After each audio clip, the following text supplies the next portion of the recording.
تو توکل علی اللہ، دعا اور توکل کا کیا آپس کا تعلق ہے؟ توکل کہتے کس کو ہیں؟ اور اصل میں یہاں توکل سے زیادہ تفویض الامر ہے۔ بہت عام لفظ ہے توکل، اس لیے ہم اس کو بہت زیادہ نہیں سوچتے، لیکن اس پارے میں جس آیت کے اوپر اس تھیم کو میں اور آپ سمجھیں گے اور کوشش کروں گی کہ آپ کو سمجھا سکوں، وہ سورۃ مومن کی آیت ہے۔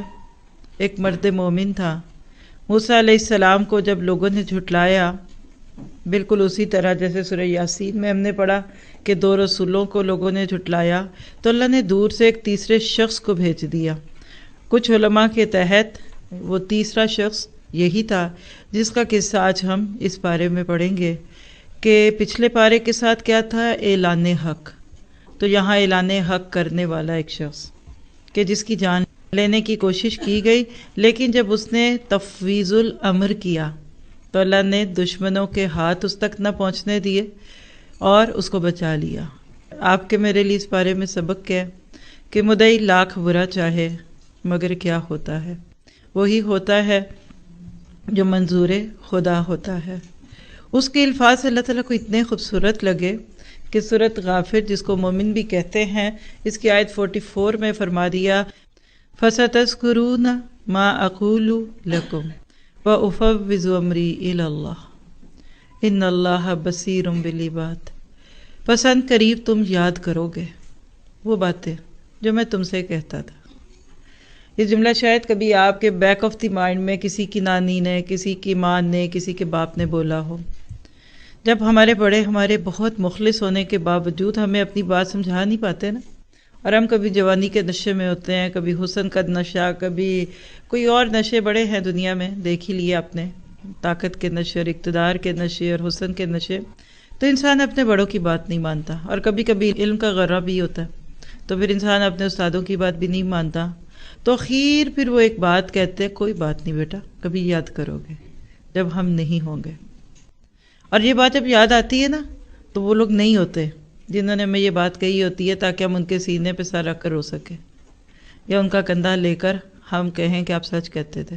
اخلاص کی یہی شرط ہے، جو مخلص ہوگا نا، جس کو آپ سے سنجیدہ محبت ہوگی، پیار ہوگا، لاڈ ہوگا، جو آپ کا برا چاہ ہی نہیں سکتا، وہ ڈانٹ بھی رہا ہوگا نا تو اس میں پیار ہوگا، وہ گلہ بھی کر رہا ہوگا تو اس میں پیار ہوگا، وہ شکوہ بھی کرے گا تو اس میں پیار ہوگا، کیونکہ اس میں خیر خواہی ہوتی ہے۔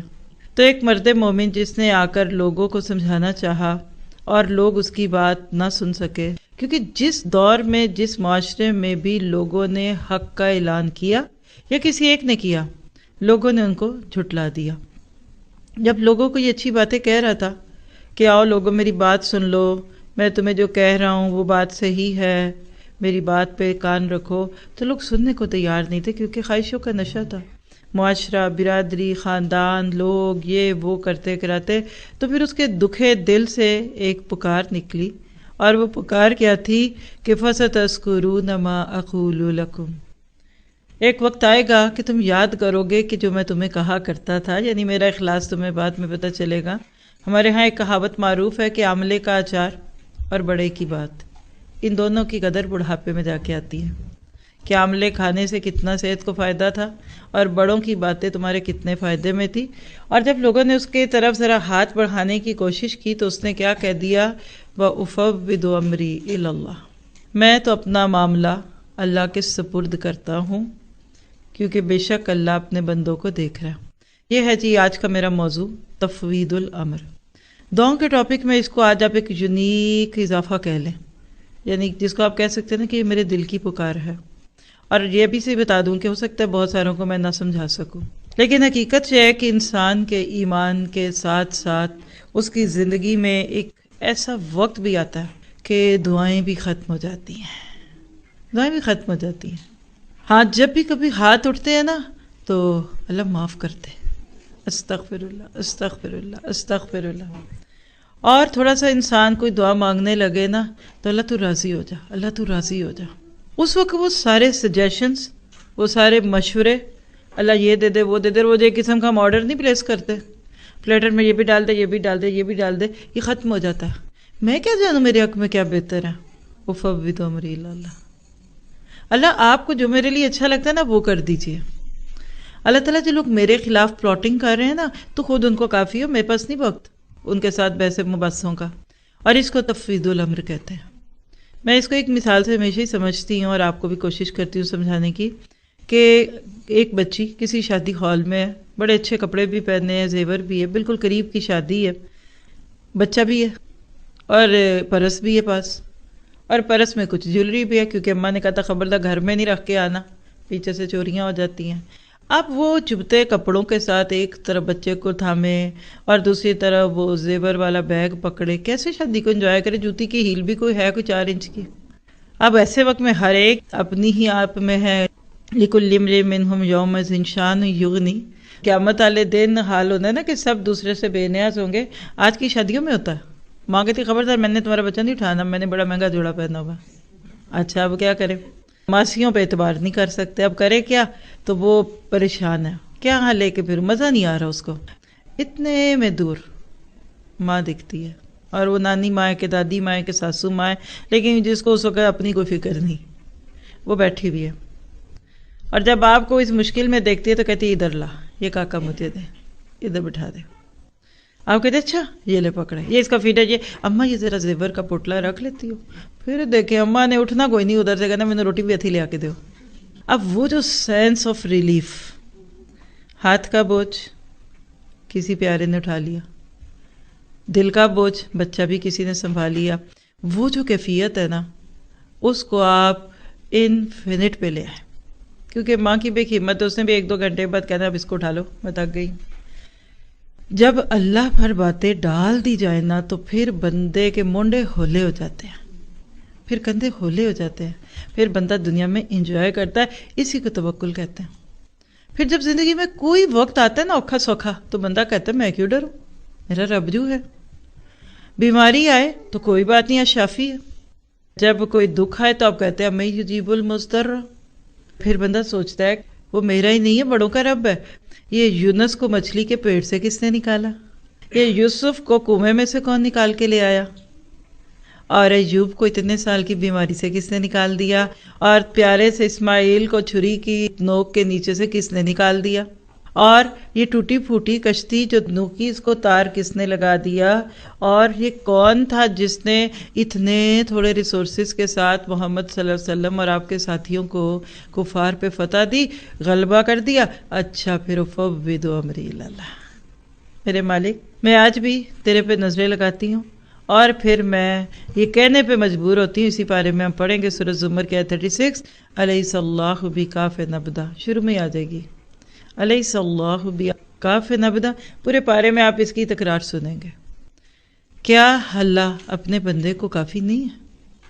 دوسروں کے اوپر نظریں لگاتے ہو، یا تو یہ نا کہ تمہاری پوری نہ ہوتی ہو تو مانگو۔ دیکھیں نا ایک عورت ہے، میاں بیچارہ اپنی مزدوری محنت کی حلال کی کمائی کا ایک اچھا خاصا حصہ گھر میں دے رہا ہے، تھوڑا بہت اپنے لیے رکھ لیا، باقی بیگم سے کہا کہ اس میں سارا مہینہ پورا کیجئے، اور اللہ کا شکر ہے کہ بڑا اچھا گزارا ہو سکتا ہے، لیکن اپنی کچھ فضول خرچیوں یا عادت کے تحت وہ کبھی اس سے مانگ کبھی اس سے مانگ، کہاں بیٹھی کہتی خرچہ نہیں دیتے، پورا نہیں ہوتا، گزارا نہیں ہو رہا، بچوں کی عید کے کپڑے کہاں سے لاؤں؟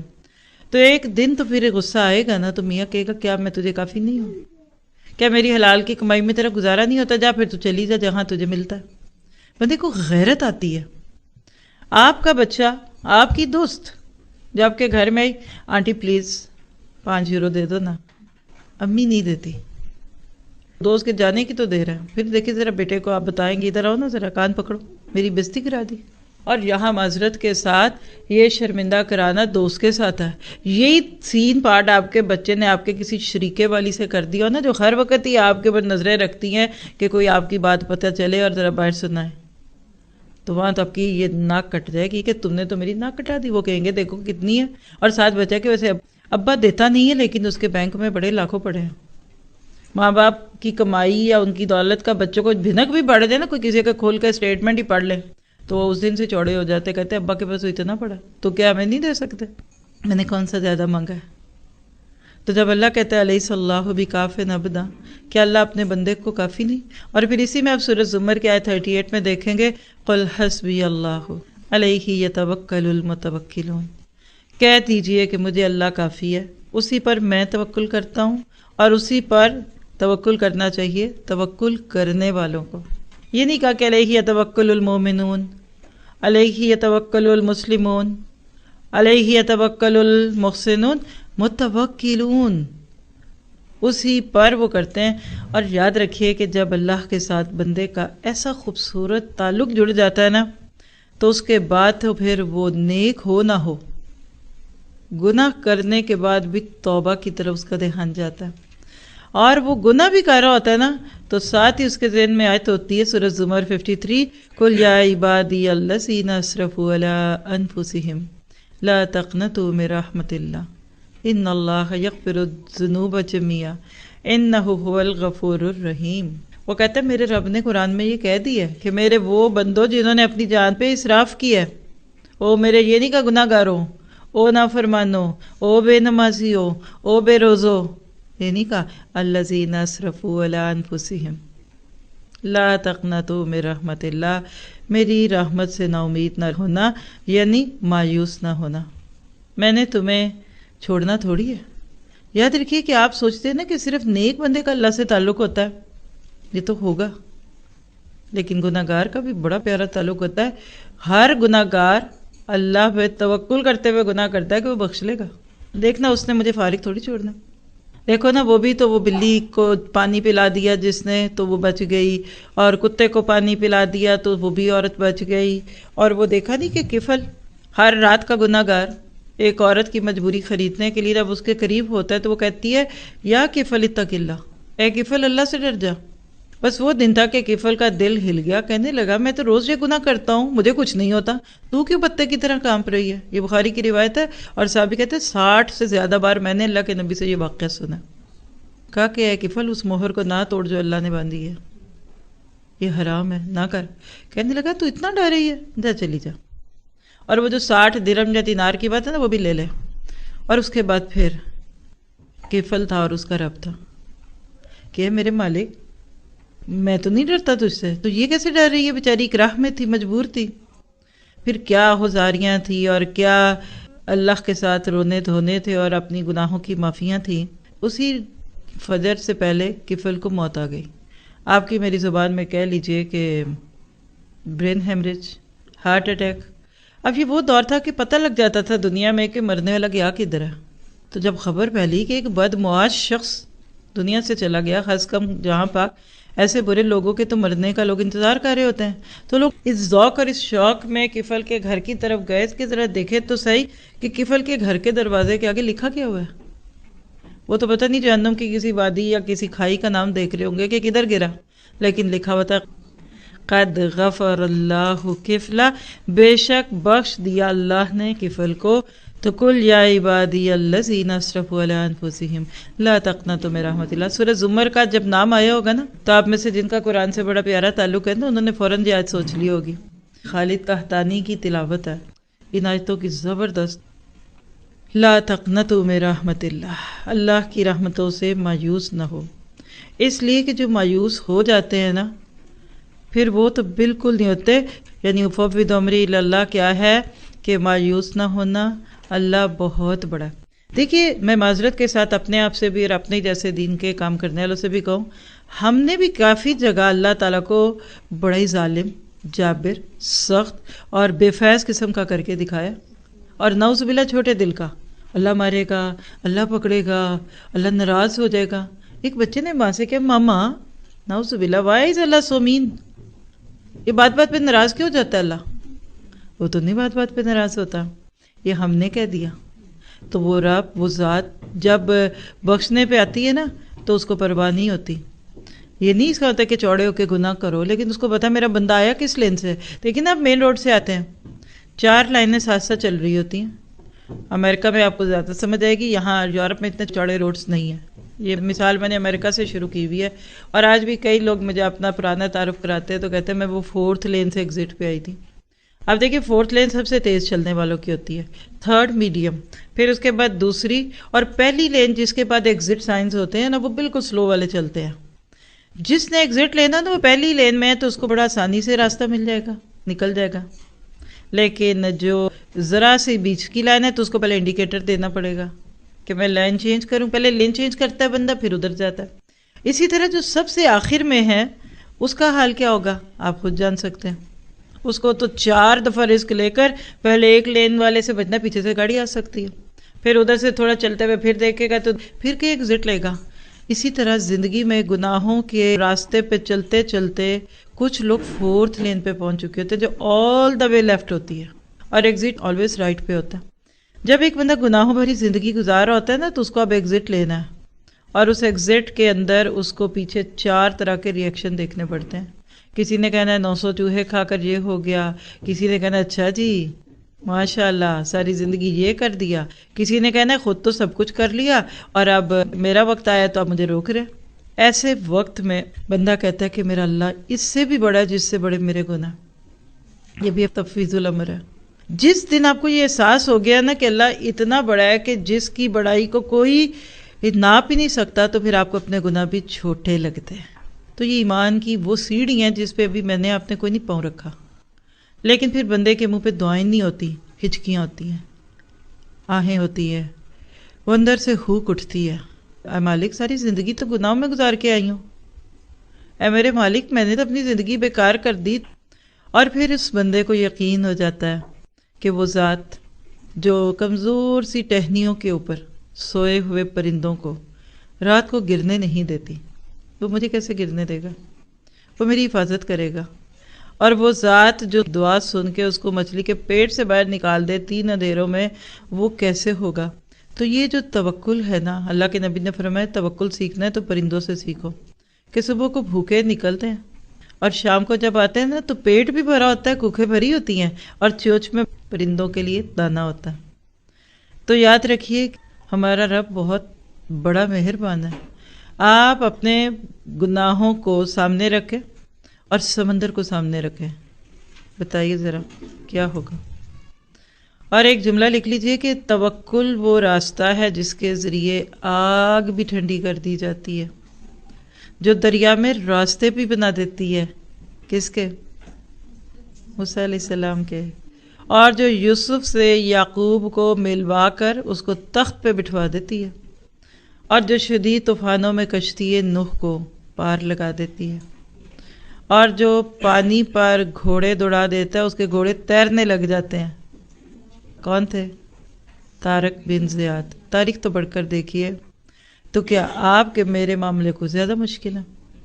خاص طور پہ جو ٹیکسٹ ہے نا ادھر آیت کا آئے گا تو حق بات کرتے ہوئے اعلان حق. میں آپ سب کو بھی کہوں گی اب وہ وقت آ گیا کہ ہم مسلمانوں کو اعلان حق میں گھبرانا نہیں چاہیے. پرامن اچھے طریقے سے حق کا اظہار کیجیے.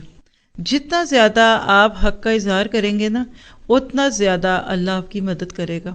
اس شخص نے فرعون کے دربار میں کھڑے ہو کے حق کی بات کی تھی اور بنی اسرائیل کو حق دلانے کی بات کی تھی. اللہ نے اس کو بچا لیا. اللہ کہتا ہے کہ وہ کیا اس کا کریں گے؟ جس رب نے موسیٰ کو فرعون کے گھر میں بار بار موت کے منہ سے بچا لیا، تو پھر کیا وہ تمہیں مجھے نہیں بچائے گا؟ میرے آپ کے کام ہے ہی کیا؟ سچی بتائیں ہم ہیں کیا نون کا نقطہ؟ ہماری ضرورتیں ہی کیا ہے؟ اللہ تو کہتا ہے اگر ساری دنیا کے اگلے پچھلے ایک صف میں کھڑے ہو کر مجھ سے مانگے اور میں سب کو ان کی مانگ پہ دے دوں، میرے خزانوں میں سوئی برابر کمی نہیں آتی. جتنی سمندر میں سوئی ڈال کر نکالتے ہو تو جتنا اس کو پانی لگتا ہے نا قطرہ، بس اتنی کو کمی تمہیں دینے سے میری اگر آئی ہوگی تو آئی ہوگی، اس سے زیادہ نہیں آئے گی، اور وہ بھی نہیں آتی. تو بات یہ ہے کہ توکل وہ چیز ہے جس کی آج امت کو ضرورت ہے، ہر اینگل سے ضرورت ہے. ریسورسز ہمارے نہیں ہیں، ہائے ہمارے پاس یہ نہیں ہے، ہائے ہمارے پاس وہ نہیں ہے. بھئی رب ہے نا، جس کا رب ہے اس کا سب ہے. کسی ایک بڑے امیر شخص سے شادی ہوتی ہے نا ایک متوسط گھر کی لڑکی کی، اور اس کی چیزیں بھی آپ کی ہو جاتی ہیں. ایسا یقین توکل رکھیے کہ سامنے سمندر ہو اور آپ موسیٰ کی طرح کہے انما یا ربی سیہدین، میرے ساتھ میرا رب ہے، وہ مجھے راستے دکھائے گا. اور میں نے اگر زندگی کے جو باقی ایام ہیں کہ دن ہیں کہ مہینے، یہ مجھے نہیں پتہ نہ آپ کو پتہ، اگر اس کو انجوائے کرنا ہے نا تو اپنے سارے پوٹلے جیسے گٹھڑ ہے نا، مصیبتوں کے، بیماریوں کے، بچوں کے رشتوں کے، بچوں کی پریشانیوں کے، گھر چھوٹا ہے گھر بڑا ہے، یہ ہے وہ ہے، اس کو ذرا سا اتار کے کہیے حسبی اللہ. ہمارا حال پتہ کیا ہے؟ خدا حافظ. کوئی حافظ نہیں ہے. حافظ پھر ہم نہیں کرتے ہیں، امام زامن باندھتے ہیں. اللہ کو ضامن نہیں بناتے. ہم دروازے لاک کر کے بھی تھرا رہے ہوتے ہیں، ہم اپنا زیور لاکروں میں بھی رکھ کر کہتے ہیں کیا پتہ بینک ہی لٹ گیا پھر کیا ہوگا، کیا پتہ لاکر ہی ٹوٹ گیا، پھر آپ کو فائدہ کیا، پھر آپ گھر میں ہی رکھتے. کوئی 4 دن خوشی کے ہوتے، کوئی اس کو پین اوڑھ لیتے، کبھی آپ نے پہننا نہیں ہو، بینکوں میں رکھ کر پھر کہتے ہیں ہر سال زکوٰۃ دے دے کر ہی نہ ختم ہو جائے. تو آج ہم بہت بڑا سمندر ہے جس کو پینے لگے ہیں. اس سے زیادہ اور کیا کہوں. باتیں تو جتنی بھی کہہ دوں گی بہت ساری ہیں، لیکن آپ کے میرے ایمان نہیں، آپ کو مجھے توکل تک لے کے چلنا ہے. ہم نے توکل پہ بہت بات کی ہوئی ہے، پورا سیشن ہے نور نور میں، اصلاح القلوب میں شاید 3-4 دن کا سلاٹ ہے. توکل ہوتا کہ اس دن پتہ چلتا ہے کہ ہم ابھی تک اللہ تعالیٰ کی وسعتوں کو سمجھ ہی نہیں سکے. تو آئیے ذرا سا اس پارے کے اندر سے جھلکیاں لے لیتے ہیں کہ ہم نے کیسے اپنے آپ کو اس چیز کے ساتھ جوڑ کر بہتریوں کی طرف لے کے جانا ہے. اور ایک چھوٹی سی بات کہوں کہ جو پڑھ رہے ہیں نا اس کو اپنی عملی زندگی پہ امپلیمنٹ کیجیے. یہاں بیٹھ کر نہ تو اپنے کو ٹیسٹ دینے ہیں، نہ آپ کی کوئی اسائنمنٹ ہیں فی الحال، نہ کچھ، لیکن آپ کا یہاں بیٹھنا اگر باقی 20 گھنٹے جو آپ کے اس کے ارد گرد گزرتے ہیں اس میں آپ کی زندگی میں دن بدن اطمینان لا رہا ہے، خوشی لا رہا ہے، سکون لا رہا ہے، تو الحمدللہ پھر ستے ہی خیر ہے. کیونکہ توکل کا آخری نتیجہ کیا ہوتا ہے کہ بندہ اللہ پہ نظریں لگا لیتا ہے.